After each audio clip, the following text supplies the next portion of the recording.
Você sabe o que é resiliência? Gostaria de ser um pouquinho mais resiliente? Eu gravei uma entrevista com Maria Sirois, uma das maiores autoridades mundiais sobre o assunto. Maria Sirois é pós-doutora em psicologia, autora de 2 livros, professora em diversos cursos sobre resiliência, e durante quase 30 anos ela trabalhou com crianças em estado terminal em hospitais americanos, com o objetivo de preparar essas crianças e seus pais para a transição entre a vida e a morte. E foi nesse ambiente de tragédia que ela desenvolveu a sua teoria sobre resiliência. Eu espero que vocês gostem da entrevista, ela é rápida, mas ela vai trazer a vocês ao final algumas dicas fundamentais para que possamos ser cada vez mais resilientes e estarmos mais preparados para enfrentarmos as certas dificuldades que a vida vai nos trazer. Start. Would you mind telling us a little bit about your professional trajectory so far? Sure. So let's see, almost 30 years ago, I received my doctorate in clinical psychology. And that early work was in the field of terminal illness, helping children who were diagnosed with life-threatening illness, helping them either transition back to health or transition into dying. And that work really catalyzed for me a deep interest in the territory of resilience, which has become my specialty. And beautifully along the way, the field of psychology itself sort of blossomed a whole other route, or trunk, which was the field of positive psychology, which is where you and I met. Mm-hmm. And that's the study of human beings at their best, who we are as we are thriving, even under difficult circumstances. So I've been doing clinical work and consulting and teaching and training for almost 30 years now. Wow. All right, and I was very glad and happy to be part of one of your trainings too.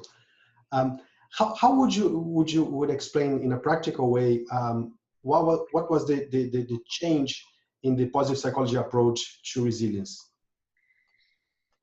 Well, fundamentally, resilience has been looked at or considered in the 70s and 80s and 90s as the study of how we get through, right? How we get through difficult times or survive sudden tragedy or accidents or chronic stress. And the phrase that most people in the West are familiar with is that it provides a way to bounce back. So you have a certain level of functioning, something very difficult happens, we lose our functioning, and through help and resilient strategies, we bounce back.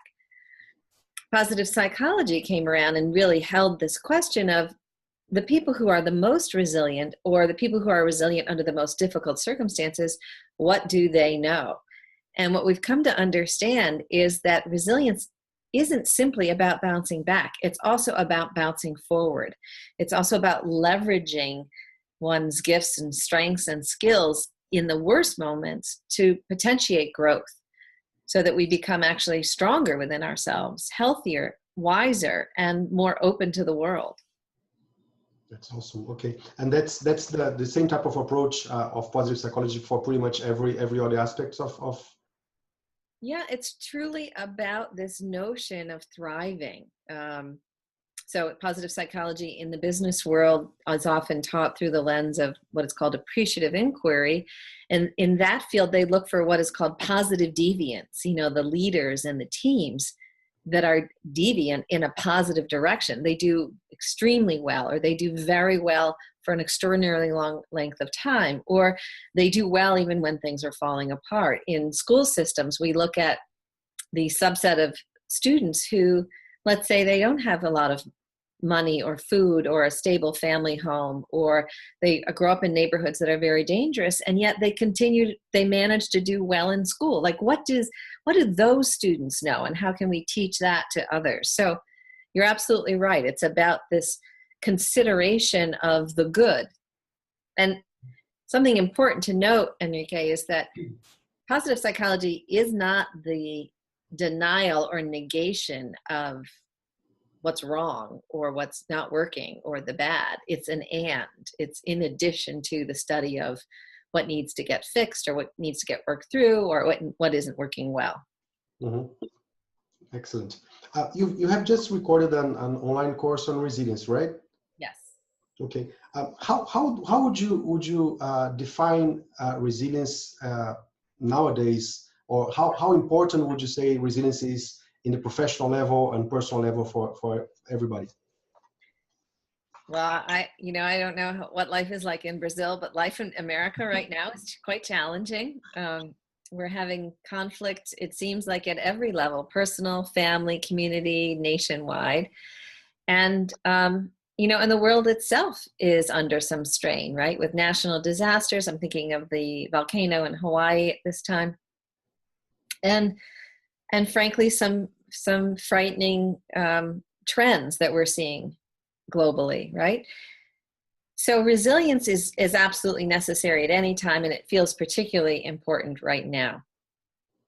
Having said that, it's really important also to hold in mind that from a global perspective, the world is actually doing better than it ever has in some arenas. Childhood literacy is better than it's ever been. Infant mortality rates are lower than they've ever been. Death from natural disaster is lower than it's ever been. So there are some very encouraging global statistics that we want to keep in mind while we're wrestling with the things that are difficult right in front of us. So to sum up, in general, resilience is the ability to adapt healthfully to stress, trauma, loss, or sudden upheaval. Okay, so we all need that a lot. Yeah.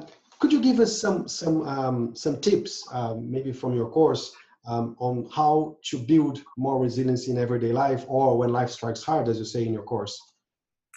So one crucial resilient perspective is the perspective that I was sort of just alluding to, which is the capacity to build in the and. So to notice what isn't working, or to notice, for example, a pessimistic thought like, I'll never learn this new technology, right? And usually when we have a pessimistic thought, or we notice that something's broken, we stop the story there. It's like we stop the tape right there, and then we just stay stuck.